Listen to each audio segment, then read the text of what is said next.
bien, rebonjour pour cette dernière présentation de la journée pour cette journée numéro 1 de NIF Extended. Donc on va terminer la journée avec une présentation de l'installation interactive Futura qui a été... Figura, pourquoi Futura? Figura qui est développée en partenariat avec HEARC et le NIF. Donc je vais laisser Marc Mandril Ferrario et Kim Aurore Biloni, décidément, nous présenter leur projet. La présentation va durer environ 10-15 minutes et puis ensuite on ouvrira évidemment une séance de questions-réponses et puis ensuite on partira pour faire cette visite guidée des différentes installations dont Figura fait partie. Merci.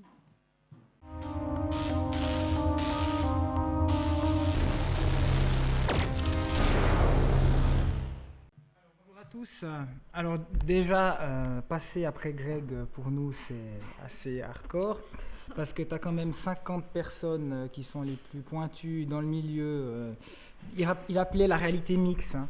Là, on a 3 personnes. On a la lubie d'un illustrateur, le travail de bachelor de Kim en informatique, et puis un autre geek qui est Antoine, qui par dilettantisme nous a aussi fait toutes les ambiances sonores de l'installation. Donc on va remettre dans le contexte, c'est du local, hein, c'est du Neuchâtel, c'est pas la pointe de la Nouvelle-Zélande et puis du futur. Ouais, alors je vais parler plus fort. Alors, vous voyez tout ce que c'est le mapping, on a tous vu ces super installations qui brillent partout pour des openings, c'est très corporate maintenant. Moi personnellement j'en ai vu 1000 et puis je m'ennuie énormément. C'est toujours la même chose, c'est pas mal, tu vas à Lyon, c'est super cool. Bref, moi j'ai toujours voulu en tant qu'illustrateur penser le lien qu'on a avec les encres, le papier, la BD. Je fais le lien avec Greg, sa BD, son expo qu'il avait fait à la maison d'ailleurs. Même si c'était que du print, il mettait une espèce de vernis, une espèce de craquelure, comme si c'était des vieux tableaux antiquaires du 19e. Donc il y a ce plaisir, je pense, vu qu'il est le master dans l'illustration, dans le concept art, on a toujours envie, nous, de retourner aux encres, au papier. Alors c'est exactement ce que j'ai fait avec une installation que j'avais fait avec AntiVJ. Donc c'est des Belges qui font notamment les lives pour Stromae. Donc ils sont vraiment dans le game, eux ils s'amusent. Je vais vous montrer les avantages, les désavantages de l'installation qu'on avait fait. Donc c'était pour le Mapping Festival à Genève. Et vous savez, je suis passionné par l'urbanisme et on avait fait une installation où j'avais dessiné la ville, après on l'a modélisée en 3D et après je l'ai redessinée. Donc il y a une espèce d'aller-retour comme ça, dans un trompe-l'œil où on rentrait dans une petite salle noire, il y avait des vitres et on se retrouvait comme tout d'un coup au 40e étage d'un immeuble. Et moi je m'étais amusé pendant une semaine à dessiner et donner les textures de tous les éléments de la ville. Alors, l'avantage d'une installation comme ça, c'est que c'est assez cool, les enfants ils adorent, les papis ils adorent, mes parents ils comprennent rien mais ils adorent, donc c'est bon, la boucle est bouclée, mais c'est statique, c'est pas dynamique, et le désavantage aussi, c'est que sachez que tout ce qui se produit en festival de mapping, de visuel, tout est copié après en Asie, mais tout, l'année suivante, ou 2 ans après. J'ai vu exactement la copie de mon installation, mais vraiment hallucinant, sur un festival en Corée, j'étais mort de rire. Et voilà, alors eux par contre, ils n'ont pas passé le temps que j'ai fait à s'amuser à faire les travails de... Je vous avance un peu la vidéo. Les travails de... Voilà, moi ce que j'aime faire, c'est donner donner de la netteté et augmenter le dessin. Alors c'est très drôle de dessiner sur un tableau qui est lui-même en mouvement par exemple. On a les voitures qui passent, les trucs, c'est super sympa, mais voilà, c'est un long travail, et puis bon, il faut le voir en vrai. Là, vous avez une petite vidéo rigolote, vous voyez comment je procède. Je vais switcher. Donc, juste l'idée, c'est d'arriver dans une salle, je vous montre cette install pour vous montrer les problèmes qu'on a résolus grâce à Kim. Et son travail de bachelor. Donc voilà, c'est super sympa. Moi, je me suis amusé à redessiner toutes les enseignes lumineuses, à donner donc le côté encre et papier.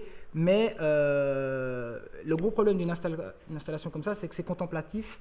T'as pas l'interaction avec le public. Et puis moi, j'ai toujours voulu faire ça. Et puis c'était aussi une façon de ne pas pouvoir se faire copier. Parce que s'il y a un code et puis un programme avec un squelette que après moi je peux remanier, c'est beaucoup plus cool que effectivement, ah c'est cool ce dessin augmenté, je vais le refaire quoi. Après, je mets tout le monde au défi de s'amuser sur une surface de 7 mètres sur 3, de faire un truc comme ça. Dessiner quand c'est par terre, comme ça, c'est super. Pour le dos, c'est pas mal. Mais je me suis éclaté. Et puis, je vous montre un peu juste comment ça donne quand je bosse. Donc là, c'était l'illusion de trompe-l'œil vivant. Et puis, voilà. Donc, en gros, moi, j'avais un modèle 3D. C'est toujours drôle de dessiner quand tu as les objets qui bougent. C'est ce que je vous disais, les petits insectes, les petits trucs. Voilà, c'est de la fioriture, c'est Disney, moi j'adore, mais j'étais frustré parce que je n'avais pas ce côté interaction. Avec Super Mafia de Neuchâtel, vous connaissez, on avait fait une install qui, elle, avait cette fois le modèle 3D qui bougeait. C'était super cool. Là, on voit juste le travail des matières. Là, c'est là où je me pète le dos. On avait fait un truc avec Super Mafia qui s'appelait Octal, qui était une installation en trompe-l'œil, qui était assez cool parce que, contrairement à l'autre, il y avait vraiment des effets de vertige, il y avait des gens qui tombaient, qui se retenaient, parce qu'ils étaient devant, puis il y avait le modèle 3D qui bougeait. Puis ce qui est cool, c'est quand le modèle 3D il bouge, on voit les traits que moi j'ai fixés sur le tableau, parce que je ne peux pas encore faire bouger mon dessin en même temps. Donc ça, c'était rigolo. Et puis maintenant, on arrive à l'installation en question. Voilà, alors ça on voit pas trop ce que c'est. Ça, c'est Figura.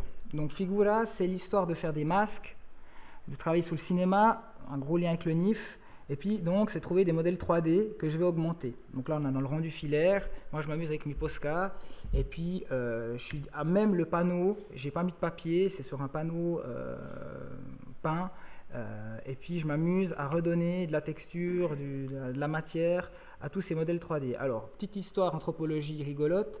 Les modèles 3D, je vous défie de trouver des modèles 3D. J'en ai produit, on en a fait, j'en ai acheté parce qu'il fallait aller vite. Mais un petit problème est vite venu. Je ne sais pas si vous avez déjà tilté, que ce soit des gros bonhommes tout choux à la Totoro ou des gros balèzes qui se foutent sur la gueule, des trucs très connus. Voilà, là je donne un autre truc très connu, mais il n'y a pas de genre en fait. Moi j'ai été vite confronté à un problème avec Kim. Bon, il faut qu'on fasse des masques ou des visages très connus, mais bon, Wonder Woman, Catwoman, il y a les Super Nana, mais c'est un peu basique comme forme, ma 3D à faire. Il n'y a pas grand chose à faire au niveau.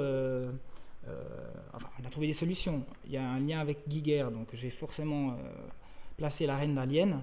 Et puis on a trouvé, là je l'ai acheté, j'ai trouvé un super modèle, que j'ai un peu modifié, mais j'ai trouvé un super modèle de visage de Angelina Jolie dans Maléfique. Donc c'est les deux masterpieces, donc les féministes sont contentes. Les deux masterpieces du tableau, c'est deux personnages féminins magnifiques, l'alien et Mister. Elles sont négatives malheureusement. Puis tout le reste, c'est Hulk, c'est les malaises, c'est les machins.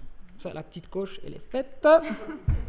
Donc voilà, ça c'est les modèles 3D. Et voilà maintenant juste l'idée. Donc on voit le modèle de Mystique qui est super joli. Et puis voilà, donc le panneau, c'est une série de dessins augmentés avec la 3D qui est projetée. L'avantage des autres technologies que j'utilisais, c'est que là on a des beamers incroyables que l'HEARC nous a chopés, qui sont des beamers. Tu peux dire un mot sur le beamer ? C'est des beamers à courte focale, donc qui permettent de projeter à moins de 60 cm l'image. Donc comparé aux autres, ils sont vraiment fixés en haut et ça permet de ensuite pouvoir projeter une image sans avoir les visiteurs devant. Donc toujours avoir une image proche et garder tout l'espace devant le panneau. Après, moi j'ai toujours le problème de l'ombre. C'est pour ça qu'avant vous me voyez, toutes les parties gauche du tableau, vu que je suis gaucher, il n'y a aucun problème. Dès que ça partait à droite, je devais trouver des solutions, mais on trouve. Là, la petite danse de la pluie que Kim nous fait, c'est son travail de bachelor. Ça, c'est le travail où là, moi, Greg parlait de hiéroglyphes scientifiques. Il a le même problème que moi. Il a des geeks qui codent, lui il dessine, et puis il y a les gens qui produisent. Moi, je ne comprends rien à ce qu'elle fait. Ça, c'est Kim qui travaille. Donc, même si je regarde l'écran, je ne comprends rien. C'est comme si tu essaies de décrypter le générique de Matrix, quoi. Enfin, l'effet.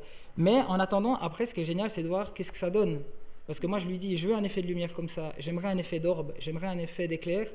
Et c'est une maître site. Elle a trouvé des systèmes sur Unity pour faire des éclairs assez hallucinants. Ouais. Et après, je te laisse commenter ce qu'on voit là. Bah là, c'était le moment où j'étais en train d'essayer de développer une ambiance un peu de forêt en été. Du coup, j'étais en train de créer en fait des lucioles. Et puis, c'était aussi le moment où j'avais aussi fait un changement en fait de façon dont je replaçais la personne dans l'environnement 3D qui est calculé pour l'installation. Et là, c'était le moment où j'ai réussi à faire qu'on ait le squelette entier de la personne. Donc, moi, si je vais prendre un peu plus de temps que ça pour parler de ça. Malte. Moi, ce qu'il fallait que je fasse vraiment pour ce travail de bachelor, c'était créer des effets de lumière dans un environnement 3D en fonction de la localisation de la personne dans l'espace. Donc, j'ai dû conceptualiser tout techniquement comment ça allait se ficeler. J'ai dû faire vraiment le concept technique, sélectionner les technologies dont j'avais besoin pour remplir le cahier des charges que Marc m'avait fourni. Et donc, j'ai choisi d'utiliser des caméras de profondeur. Ensuite, ces caméras de profondeur qui me permettraient de retrouver justement la personne dans l'espace. Ensuite, j'ai dû trouver la technologie graphique qui allait me permettre de recréer cet environnement virtuel. Donc pour ça, j'ai choisi Unity. Et du coup, il y avait une première partie où j'ai pris qu'un seul point de la personne qui m'était donné. Puis ensuite, j'ai réussi à intégrer le squelette entier, où là, suivant les effets, il y a vraiment les mains et les bras qui vont modifier les effets et donner beaucoup plus d'interactivité en fait à l'installation. Donc juste en parlant d'interactivité, ça c'est moi qui bosse et puis c'est elle qui bosse. On a fait ça pendant une semaine. Elle a jusqu'à 15 heures par jour là pour finir le truc à temps. Ça c'est l'ambiance.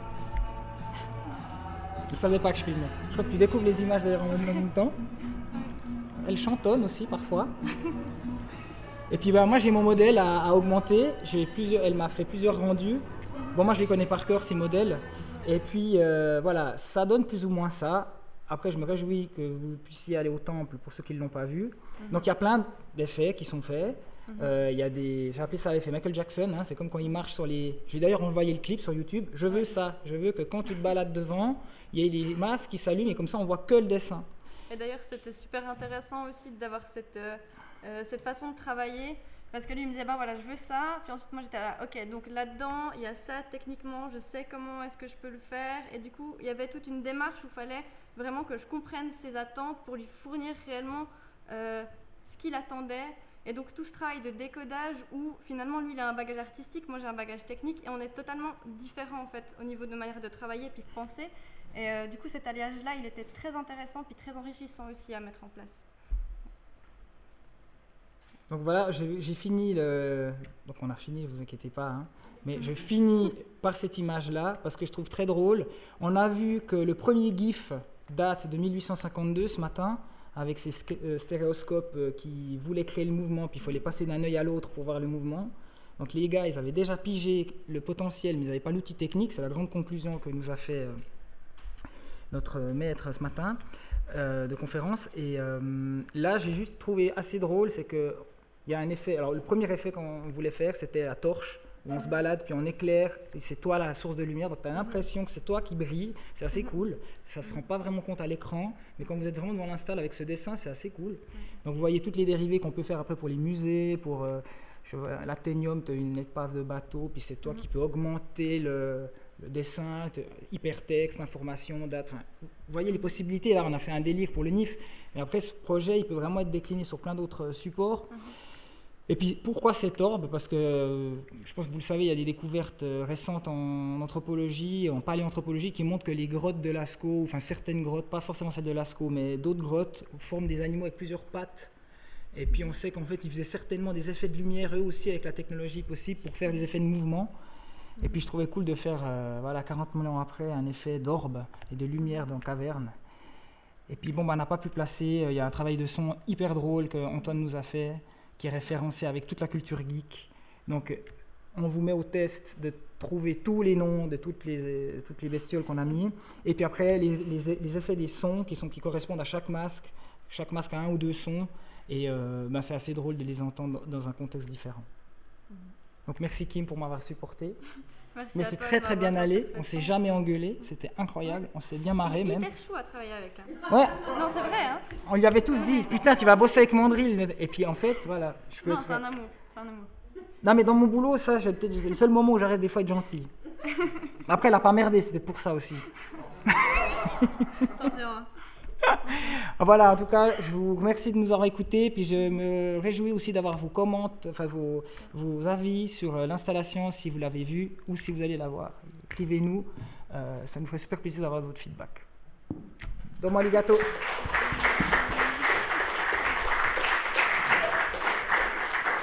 On a fait un quart d'heure, on peut Merci aller. beaucoup. Il y avait des questions ou pas?